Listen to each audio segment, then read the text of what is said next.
பாவத்திலிருந்து எப்போது விடுதலை பெற்று யாதொரு கலக்கமும் இன்றி நலமாயிருப்போமாக.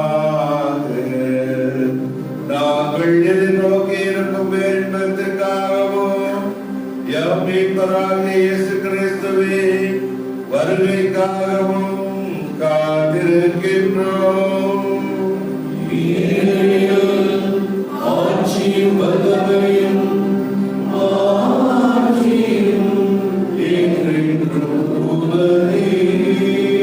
ஆண்டவரே இயேசு கிறிஸ்துவே, அமைதியை உங்களுக்கு விட்டு செல்கின்றேன், என் அமைதியை உங்களுக்கு அளிக்கின்றேன் என்றும் திருத்தூதர்களுக்கு மொழிந்தீரே.